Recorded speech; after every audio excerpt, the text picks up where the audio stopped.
Good afternoon, everybody. Thanks for joining this webinar this afternoon.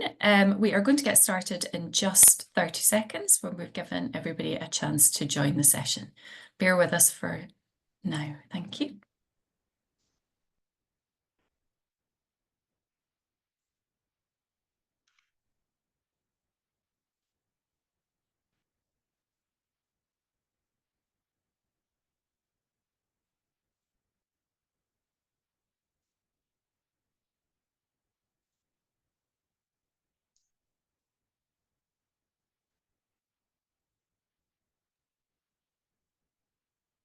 I think we will get started.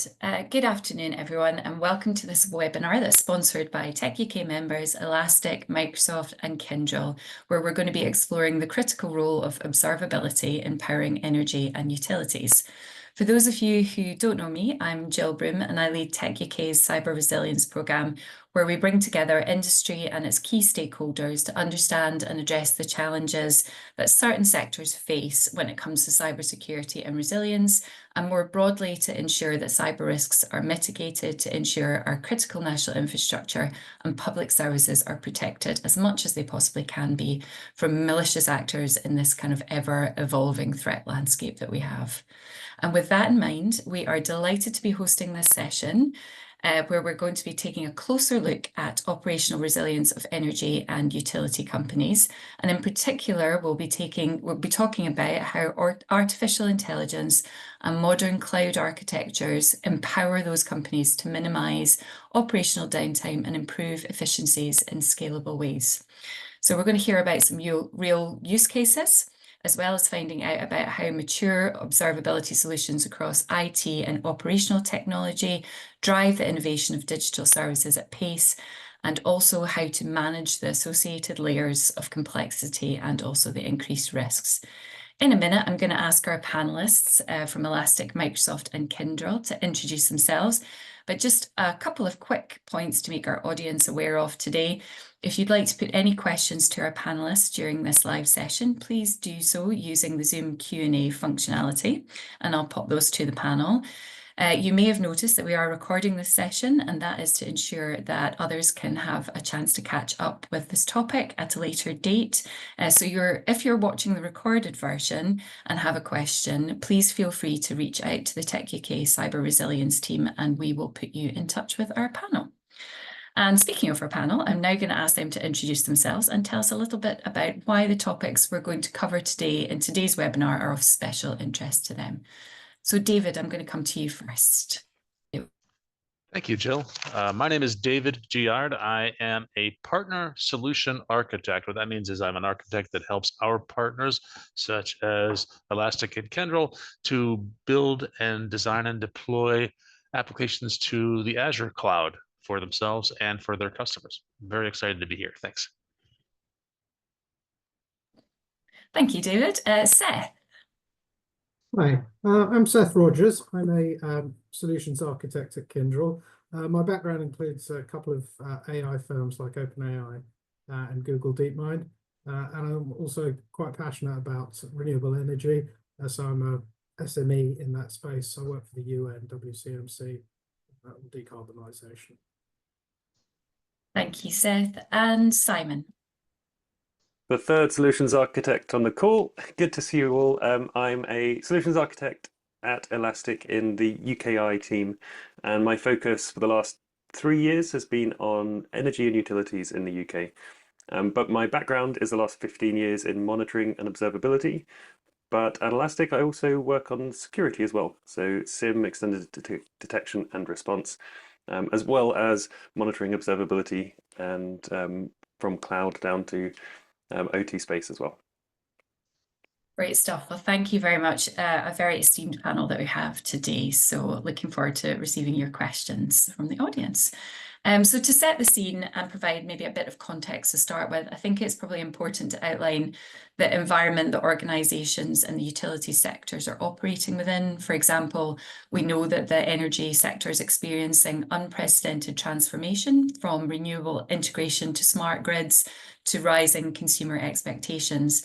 So with increasing dependence on technology and data volumes, I wonder if you can each tell us about how your organization's approach to operational resilience has evolved, including maybe addressing new and some of the maybe evolving regulatory requirements. And I'm going to come to you, David, first for this one, please. Oh, sure. Well, with the regulatory environment requirements question, everything in Azure is compliant with GDPR, and there's a whole host of other certifications that you can find online there. There's an entire page addressed to that. Of course, that doesn't mean that you don't have responsibility when you build your applications, your services, to implement your own regulatory requirements on top of that. It just means the platform supports that. But I think to answer your question about the how Microsoft is addressing this is cloud computing is really become an enabler for a lot of industries, including the industry and the energy industry. And what the big advantage that it gives is that it provides access to massive resources, massive amounts of data storage, massive amounts of compute power, and it provides that on demand. So that if you don't have the capacity in-house to do things, either permanently or temporarily, you can store huge amounts of data. And of course, the energy industry produces massive amounts of data. And not only in storing that data, but in processing that data using tools like artificial intelligence, neural networks. Those take a lot of compute power. And sometimes they only need that power for a short period of time. So in that case, it really makes sense to use something like cloud computing to scale out and rent those resources for a short period of time to do analysis, predictive analysis on this large amount of data, and to do it very quickly, and then give those resources back so you don't have to pay for them, you don't have to maintain them. So it can provide that kind of scalability. It also provides fault tolerance. So providing built into Azure is a lot of redundancy for both failover and for redundant systems if demand goes high. So these are things that can increase your reliability and your scalability without huge investments in buying and maintaining hardware. I think that's really the big advantage that cloud computing like Azure can add to the energy industry. Brilliant. Thank you, David. And Seth, how about Kyndryl's approach? Can you give us a bit more information on that, please? Sure. We sort of focus on the practical side of quite literally keeping the lights on. Events like Heathrow, like the storms we had in Ireland a few months ago, where forests get blown down and big parts of networks fail. The observability there is having IoT at the edge, having cell towers that can pick up the slack for your cloud connectivity, but also LoRaWAN and other very new technologies, but that give dynamic range. So, for example, 2 years of battery life with a wireless connection. So these are practical steps that give you graceful degradation, even when there are cloud or network outages. One of the things with the Azure platform is it's unusual in that it has on-prem components as well, which allows us to do air gap and air drop, which is increasingly important with resilience.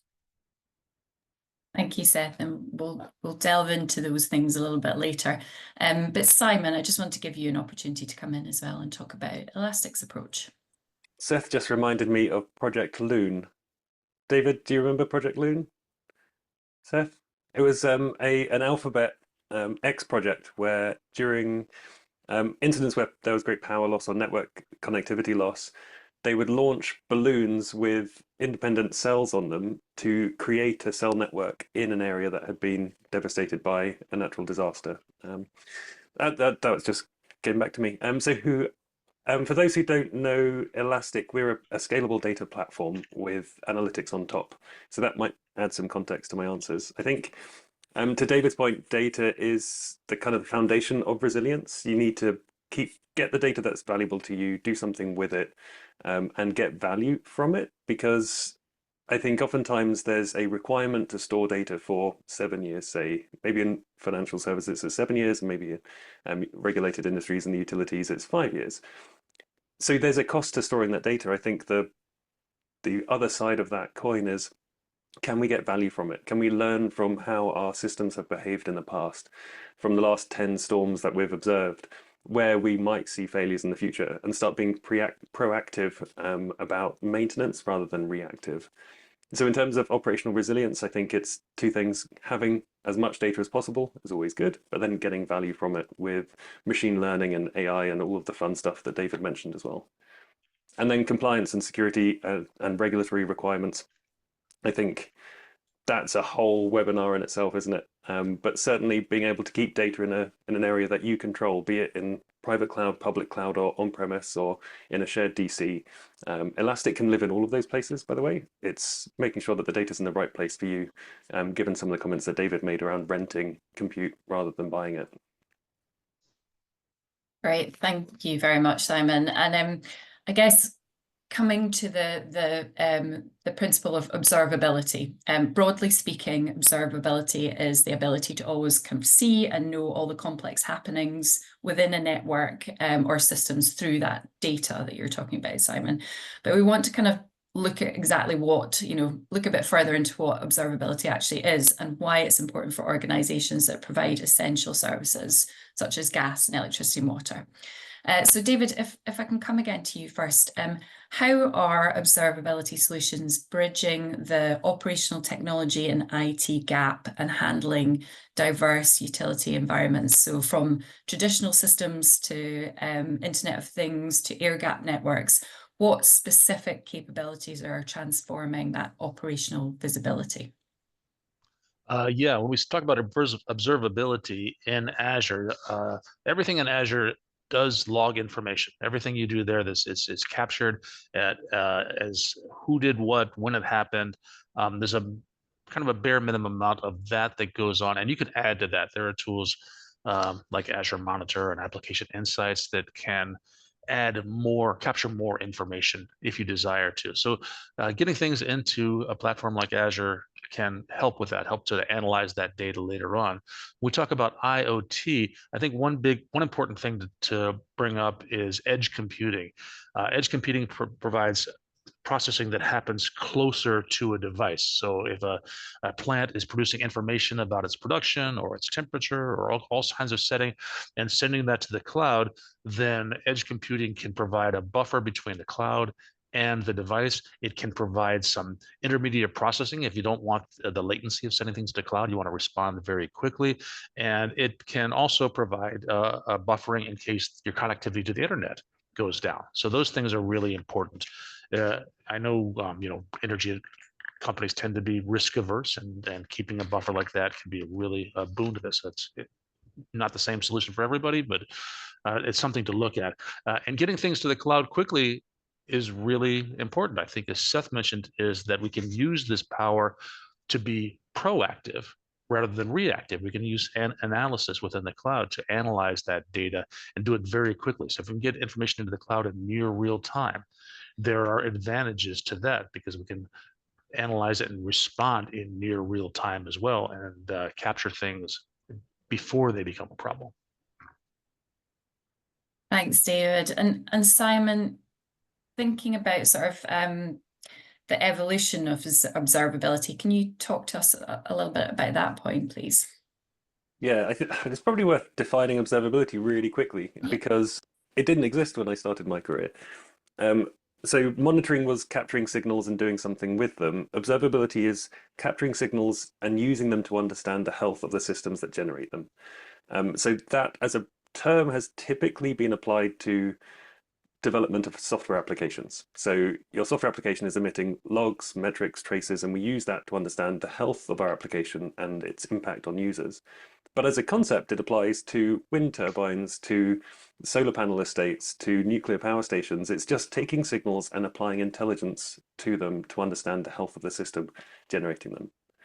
With that out of the way, I think Elastic offers kind of a complementary but slightly competitive approach to David and Azure, which is we want you to be able to bring whatever data makes sense into a singular platform, even though it may be deployed in different places. So getting data from Azure into Elastic, for example, is as simple as clicking a button and adding an authentication key. But also we have ways of getting data from OPC UA servers and using any PLC4X protocol on Modbus or EIP.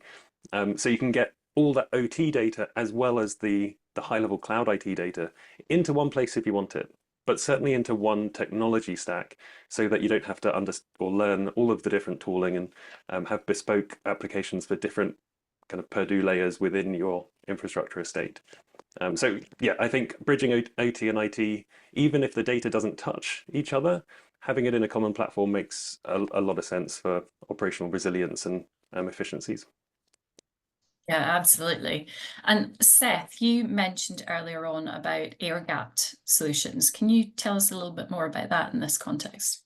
Sure. So a lot of the grids in Europe, but UK specifically, are air-gapped for good reason. You don't want hackers coming in.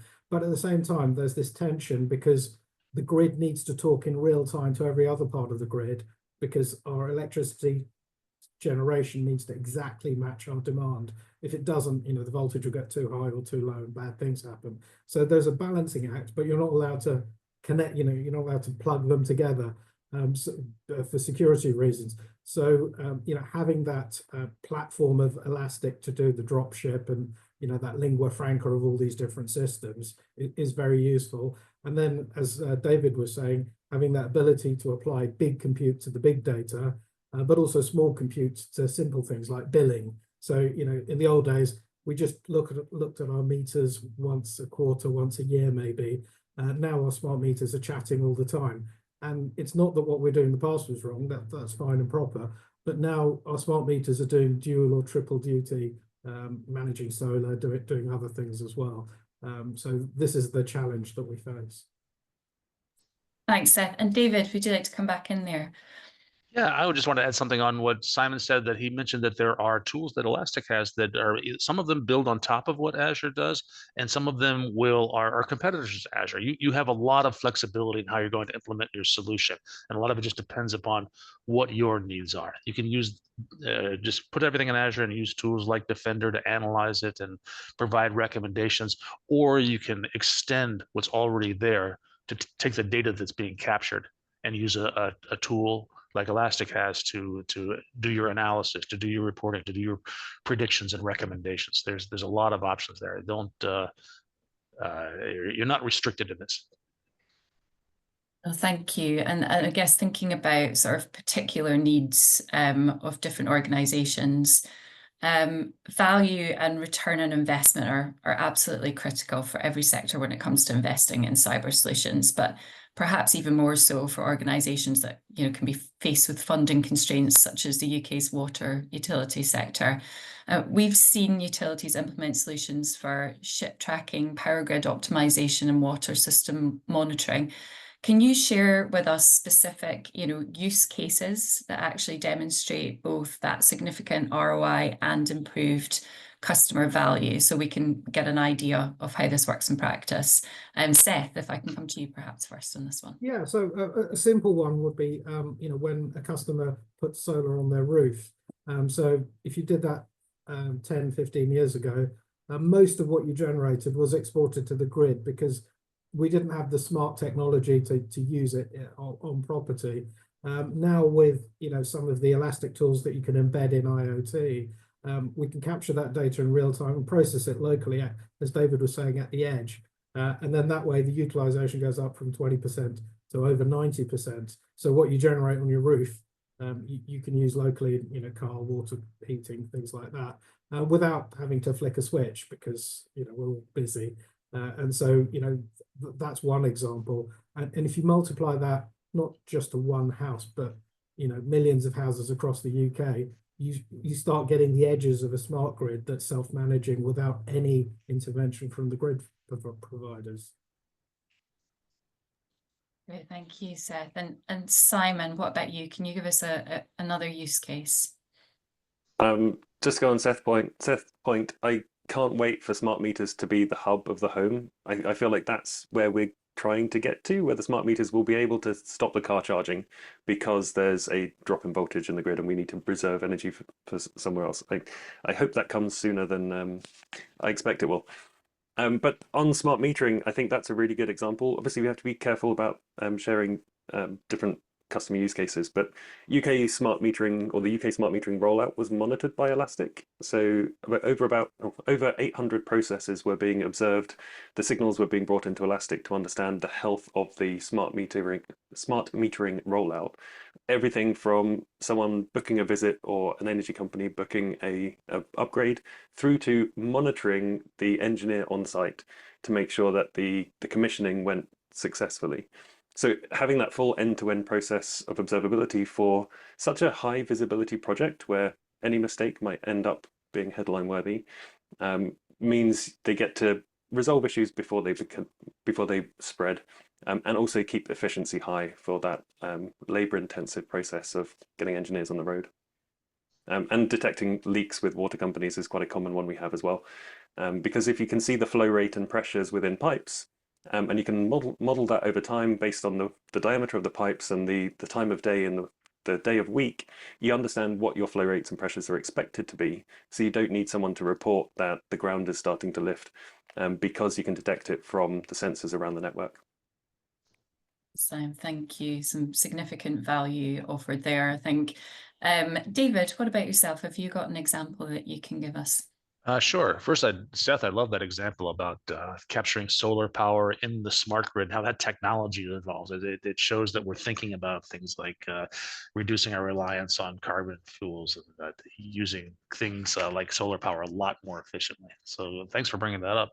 Rather than a use case, when I was preparing for this panel, I started reading about something called Project Aurora, which is a project from Microsoft Research that creates a foundational model in order to do predictive analysis on things like the things that affect energy demand, like temperature, wind speed, air pollution. I wrote down some numbers here. It takes in 1.3 billion input parameters from all sorts of diverse data sources, and uses that. It captures that in a common data model, and then uses some generative AI tools, some AI tools to do predictive analysis on when are we going to need more energy, when are we going to have potential problems, when are we going to tax the grid too much.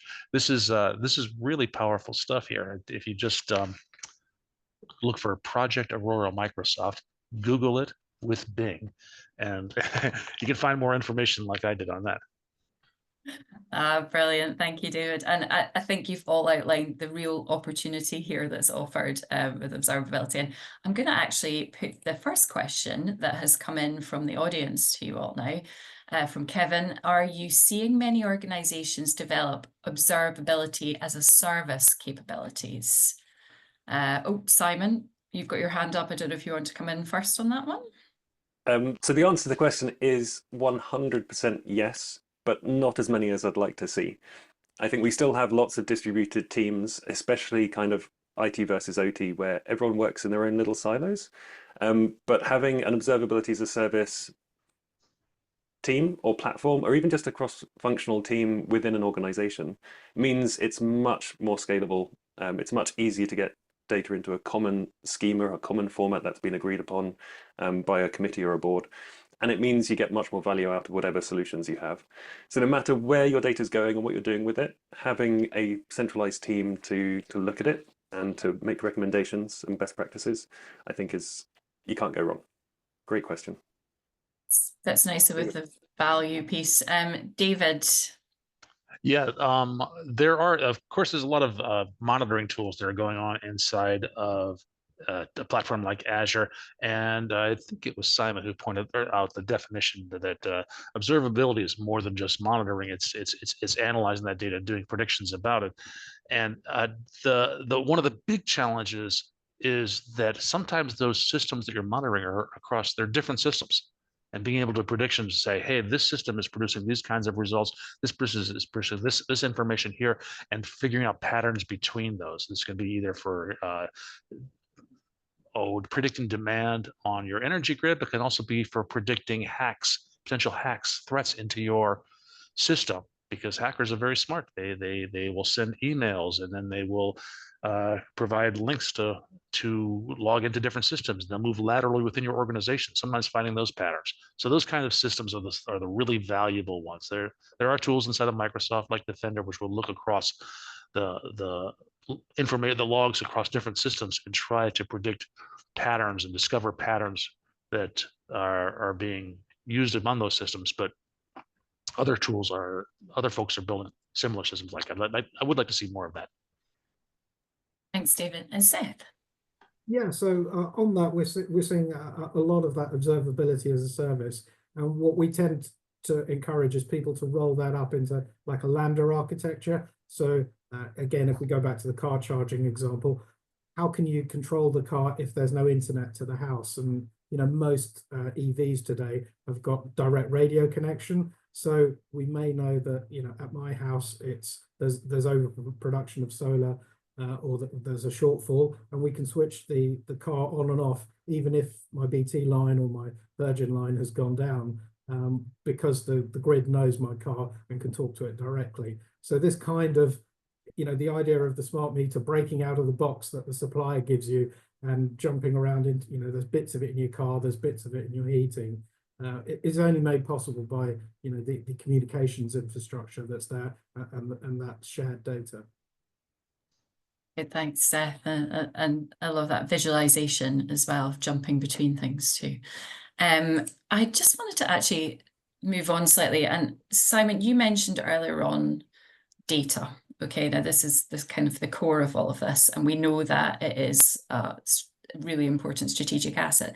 Can you tell us how your solutions are balancing that sort of the customer demand for the real-time insights, and then the need to control, kind of data ownership and privacy issues as well at the same time? How do we balance the sort of operational needs with privacy concerns? Simon, I'll ask you that one first. It's probably the most common question I get to answer in my daily life, I reckon. So hopefully I'll answer it well. Otherwise, I should probably quit.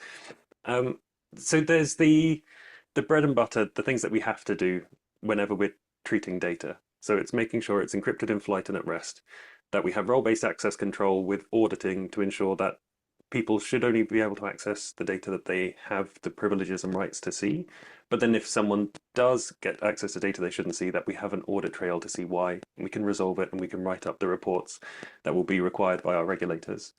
So no strategy is 100%. I think where I see really exciting projects is where we have different treatments for different levels of data. So I talked about the Purdue model a few times. So we've got like layer 0, which is signals coming out of hardware devices, right up to cloud IT, which is, I don't know what the actual Purdue level is. Let's call it 8. It's a 5-layer model. But maybe you don't need to move the data between those layers. So think about maybe a submarine. A submarine doesn't have internet access for the majority of its working life, but there's still a lot of data being generated by the IT equipment and the systems on that ship. So is it a ship or a boat? Someone will correct me. I think boat is correct. It's a boat, thank you.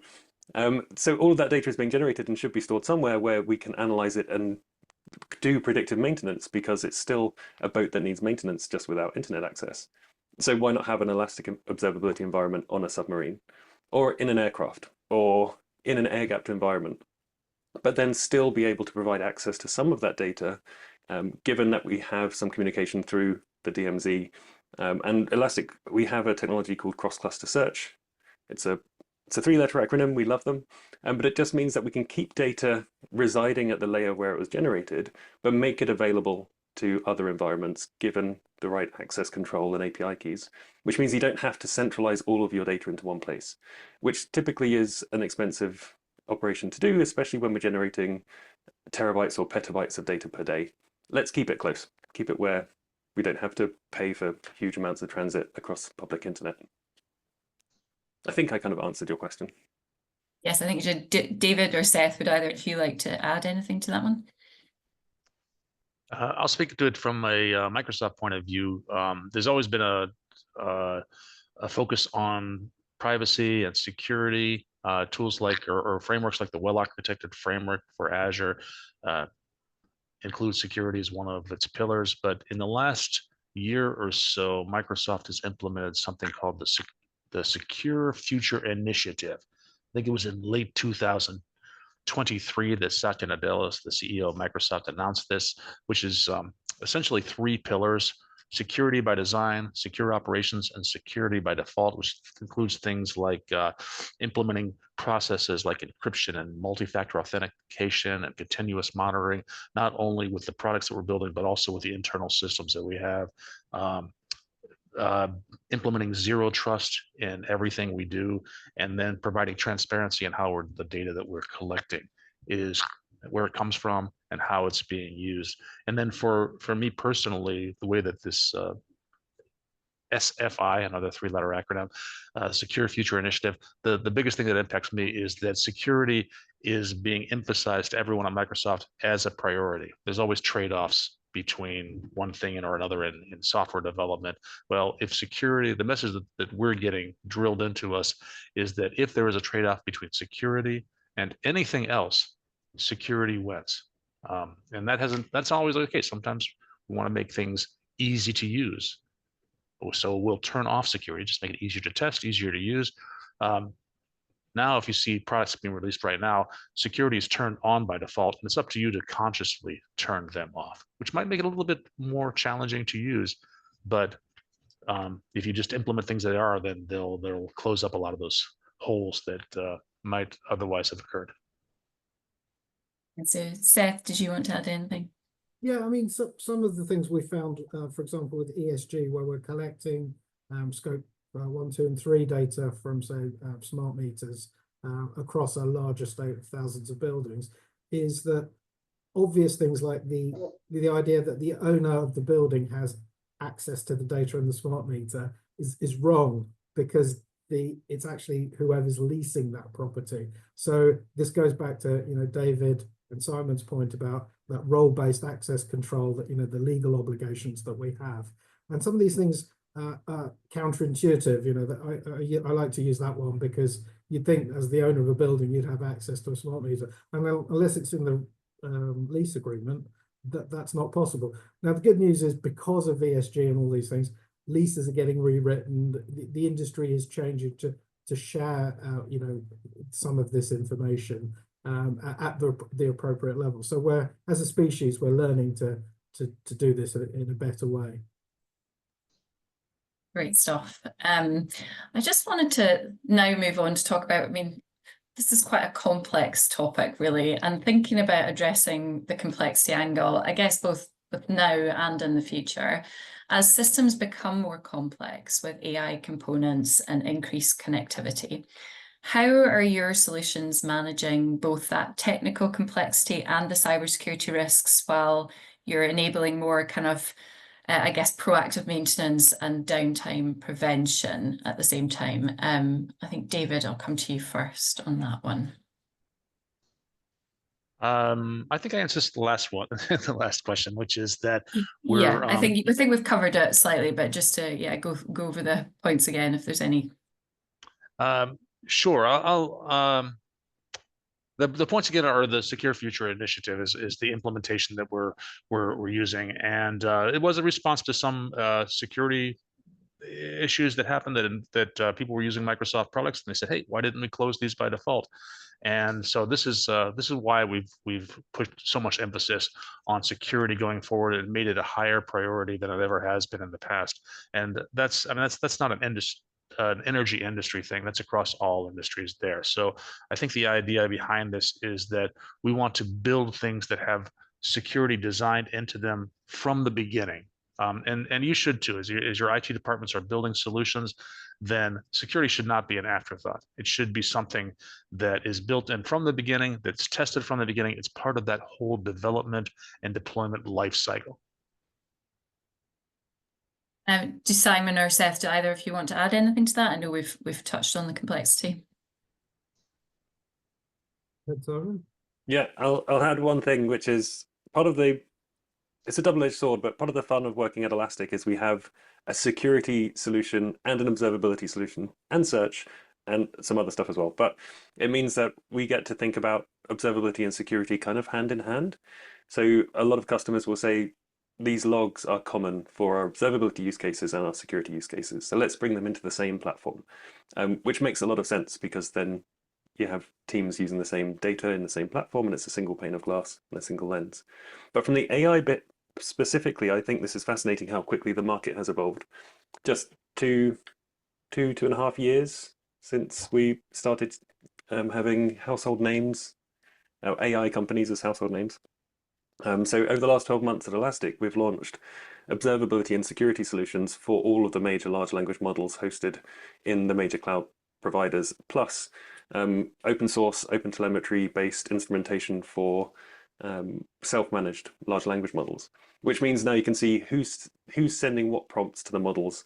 Are there any malicious activities or behaviors being generated by the models themselves, and can we observe that and manage use and cost? I think it's really fun to look at that from both the observability and security angles.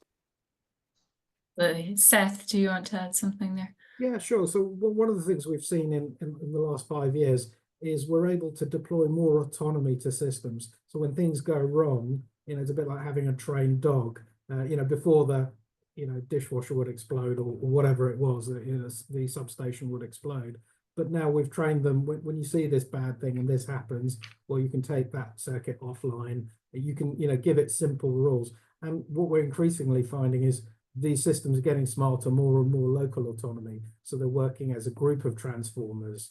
So, example, going back to Heathrow, if the transformers had worked as a group, they would have self-managed that, and we wouldn't be in that situation. And so we're seeing this growth of autonomy at the edge, which really goes to sort of David's point. Not that the cloud is going away anytime. It just means when bad things happen, you've got some smarts at the edge. And as Simon was saying, having AI you can embed really gives you a lot of latitude in solutioning. Yeah, and that, as you say, systems have gotten smarter. We're moving faster. The growth of autonomy, and that brings me, I guess, to Simon. Sorry, did you want to come in first before I start asking you about future technologies? Oh, well, a perfect segue then. Okay. Just Seth's comments were making me think that even the writers of Star Trek, Gene Roddenberry, hadn't thought about the machine fixing itself. So you'd have to say, computer, divert all power to the shields. The machine didn't work it out for itself, having learned through hundreds of attacks in space that that's exactly what you do every time your shields get to 10%. You divert power from weapons to shields. And I think we are now at the point that we're getting ahead of sci-fi from the 80s and 90s, which has got to be a good thing. Absolutely. And I love the fact that you brought up Star Trek as well. Well, the Terminator and the Matrix, they were self-correcting. So Yes. a word of caution. Well, that is true. Bringing us back, I suppose, to AI and things like and further emerging technologies, what's coming down the line? How is this all going to change again, going forward? I guess how is that changing emerging technology going to support this transition to renewable energy? And I'm really kind of intrigued to understand how that will further impact, operational downtime prevention and things. I mean, as you all have been pointing out, we've seen significant change already, even in the last couple of years. So yeah, I'd like to know what you think about the future too. David. Yeah, well, I think we mentioned artificial intelligence a few times in this call, and I think that's huge. Artificial intelligence is not new. It's been around for decades, but the advances in the last few years have made it more powerful. We're building much better models. We're able to capture a lot more data. We're able to throw a lot more compute power to it. And also it's getting a lot of publicity. Our friends over at OpenAI created ChatGPT, and that just caught the public's imagination. So people are paying a lot more attention to it now, and they're investing a lot more in it. So I think the real value that artificial intelligence does is it shortens that time between when a problem is discovered, or better yet, when a potential problem is discovered. We see a pattern, recognizing that, hey, these steps have occurred, something bad might be about to happen. The time when you discover that and the time when you actually implement the solution, when you correct that problem. We're getting better at that. I expect our systems will be a lot better. They'll be more secure as those models get better. Seth, what do you think? Yeah, I think there's a lot of interesting new technology. So we've recently had a system go live where we've got multiple agents chatting to each other to manage complex industrial processes. and reaching consensus before they turn something off. So as Simon was saying, they'll talk to all the sensors and say, well, what do you see? And have there been any power glitches? And they chat, literally chat to each other and say, okay, yeah, that's the right thing to do. They've got the option to phone a friend, like a human operator. But if there's no response or whatever, they're smart enough to take that control and command decision themselves. Simon. I think so. Not to age myself, but my master's was in artificial intelligence, and it was 2 decades ago. Gosh, so to David's point, yeah, we've had AI in our minds for a long time. It's just been productionized recently in the 2020s. And so agentic AI, which is, Seth, is what you're talking about, is having AI talk to AI. So you get models that are fine-tuned for different tasks. I think that will help us support something like a microgrid environment. So we don't have this huge central control over hundreds of millions of homes. Well, that's maybe an exaggeration for the UK, but millions of consumers controlled from one central place where it's kind of a brute force. We're going to put out another 500 megawatts for this. Again, I'm talking US scale, not UK scale when I'm using these numbers. But I like to think of it, think of the nervous system. If you touch something that's burning hot, your hand will be retracted from that hot thing before you've registered that you were feeling pain, because your nervous system has been trained over the millennia to pull yourself away from danger. And that's exactly what I think microgrids will do for us in the future.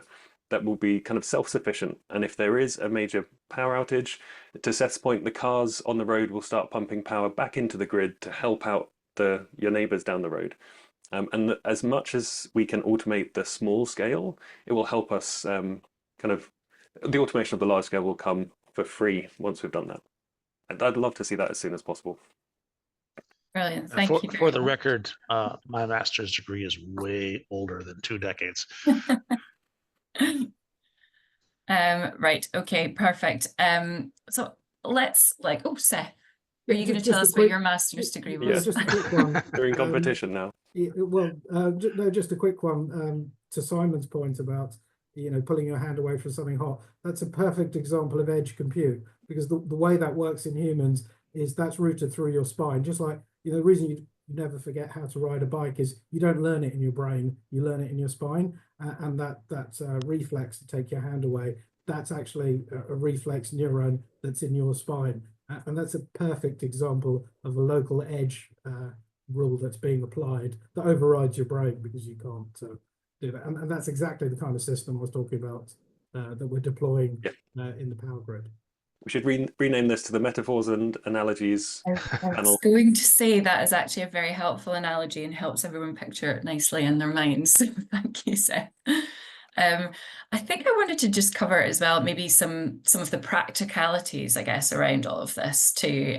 So say we've got a utilities organization that's kind of beginning, or it's maybe just starting to advance its observability journey. What framework would you suggest for collaboration between IT, OT, and business teams? And also, do you have any practical steps that you would recommend? And Seth, I'm going to come to you first for this one. Yeah, so I think in terms of getting the teams together, forget about the technology, just work out what the business outcomes you want are, and then have those as goals that everyone pushes towards. Because if you have that shared vision of success, it's great. If you have a bunch of technologists in a room, they'll just talk about filing cabinets or Star Trek. That's a good way of saying, okay, this is what we want to do, reduce waste or increase solar use or whatever that is, and then throw the technical people at it and make it a multi-stakeholder type approach. And the art of the possible is changing almost weekly now. So things that were impossible 6 months ago, we sort of do routinely. So that would be my advice. Thank you, David.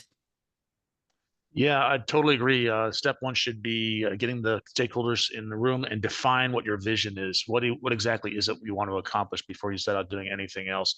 And then talk about the technology, talk about what tools you're going to use. If you want specifics in Azure, this would be things like Azure Monitor and Application Insights, Microsoft Intra for identity management, Defender XDR for analyzing information across multiple systems. And then we have a tool called Security Copilot, which will actually allow you to use natural language to ask questions about your system, and it'll provide information and recommendations for correcting your system in a natural language like English. So that's the approach. I define what your vision is, define what tools you're going to use, and then figure out how those tools are going to work together, and then implement. Thank you, David. And Simon, practical thoughts. One additional step, which is consider what data you have available to you. So we've got a vision. We need to know what data we have to support achieving that vision, and then building out a data architecture of that. So one of the hardest things is collecting lots of data from lots of different places and then trying to do something with that data at scale, because it'll be formatted differently. And then you end up with these data translation pipelines that happen at query time, and it all gets a bit expensive and ugly, and it puts people off using that data at scale in real time. So once you have an idea of what the vision is, what the data inputs are, what does your data architecture look like? Once you've got all those, then you can think about, where do I put it? And what solutions do I use? So to David's point, things on Azure, things in SAP, things in Elastic, there's places to put data, but once you know what it looks like and what you want to get out of it, you'll be better informed to make those decisions. Brilliant. That's great. Thank you. I'm going to go to one question that we've had in from the audience as well, which is a more general one on how do you all feel about power availability in general, and what could alleviate the challenges to connection delays that we're seeing across the world. They've got an example here of go for a microgrid, connect to the existing network with, for example, double circuit redundancy, etc. What are your thoughts on that? Maybe Simon, come to you first on that. Yeah, I think it's a balance of speed of delivery and depth of regulation. You'll see a lot of communities that don't have great kind of power grid infrastructure will have lots of microgrid setups. Either it's a house that has its own solar and storage, which is surprisingly cheap in certain regions, certainly more cheap than getting solar fitted on your house in the UK, partly because there are lower regulatory overheads.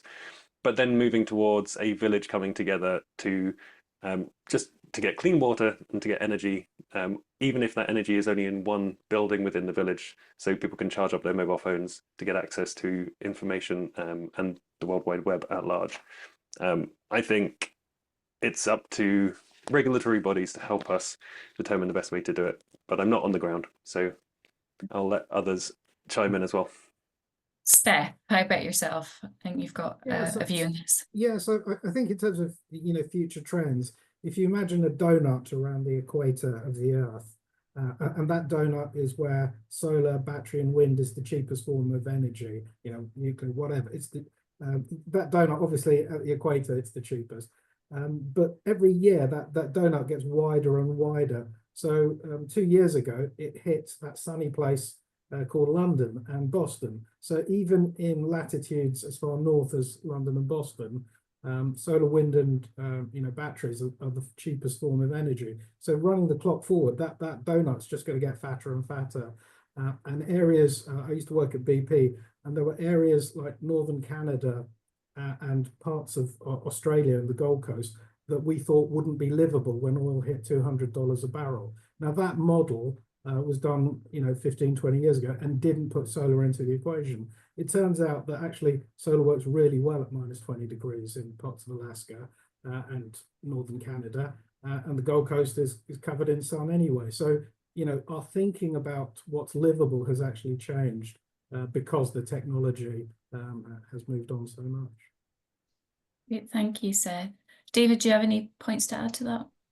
Lots of great points. I would just add that solar is a great solution, and there are areas where it's perfect. That ever-expanding donut that Seth brought up is a good example. But there's also other areas, other energy sources that are dependent upon where you are. So there are parts of the U.S. where wind power is really prevalent. If you go out to the prairies of Kansas and Nebraska, there's just wide flat spaces, and they're ideal for wind power. Other places that are near a water source where water generated power is more important. So everything was talked about solar power can also be applied in certain geographic areas to other alternative sources of energy.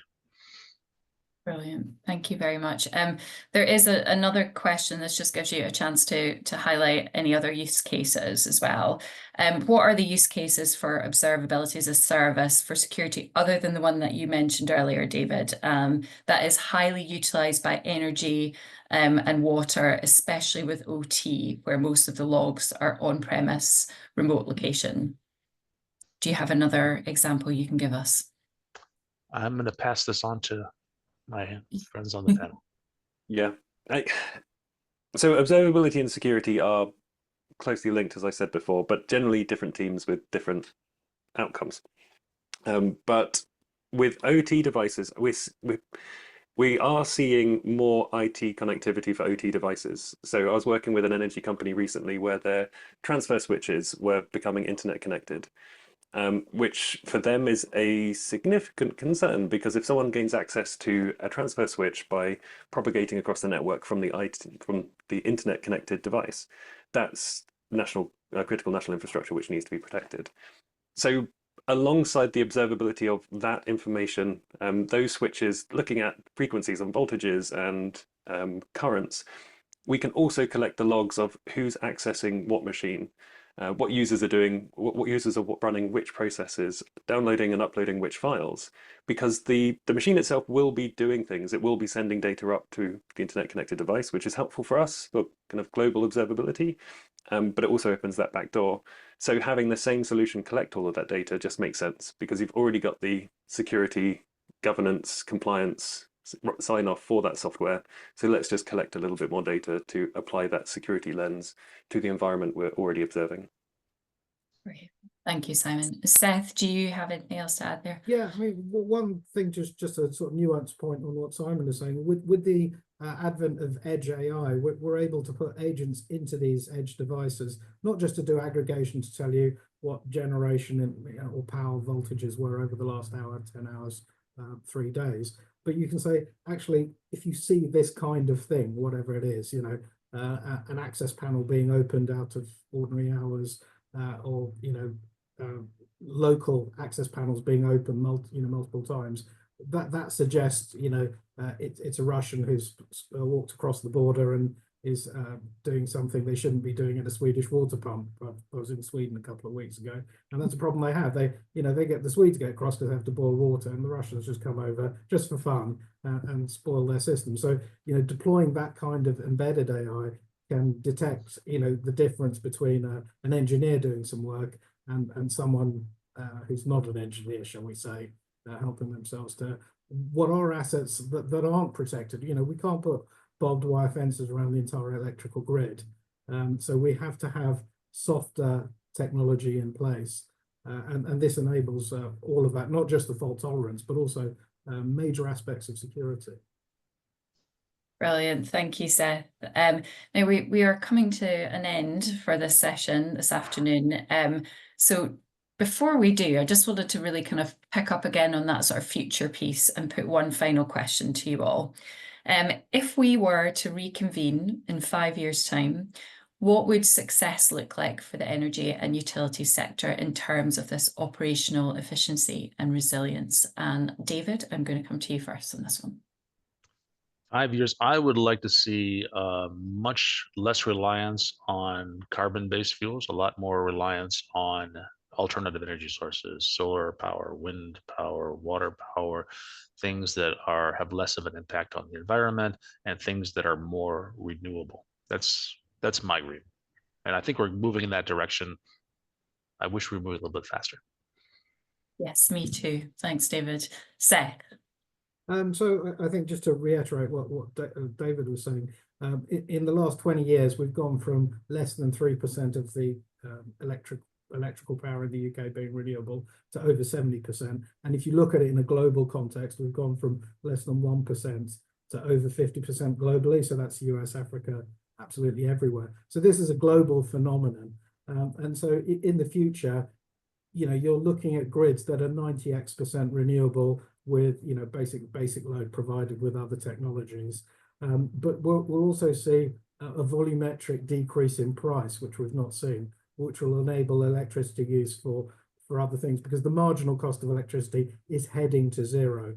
You can already go out, get your checkbook out and buy a 10-year future in the US to buy electrical grid anywhere in the US for 2 cents a kilowatt hour. So the market already knows this is happening, but living in that kind of world, you know, we used to say it'll be so cheap it's like water, but we're actually finding water stress is a big issue. So in California, it costs more to transport the water to a home than it does to actually produce the water, which is a crazy situation because of the energy issues in California. And so what I'd like to see is a world where, you know, as David says, there's more renewable, but there's more equity and the prices come down. At the moment, the UK market is broken because we fix it at the price of electricity is determined by the most expensive provider rather than the cheapest provider. And so we're carrying the weight of nuclear and some of these other things, and we subsidize fossil fuels. You know, 12 trillion a year go to fuel subsidies for the fossil industry, and that's not me, that's the World Bank's number. And so, you know, I think less subsidies for the bad things. I don't think we need subsidies for the good things. I think we just need, you know, more time and a little bit of adjustment. Obviously, the AI stuff is a blip. That's reversing the trend, but that's just as a species, we'll get around that in a couple of years, I'm sure, and the trend will continue downwards. Great, excellent. And Simon, any other points to add? I agree with everything that's been said. I think equitable access to energy would be ideal. And if we can generate, store, and transfer energy more efficiently by optimizing the networks, the generation, and the consumption, it benefits the global community. So there's no reason not to do it.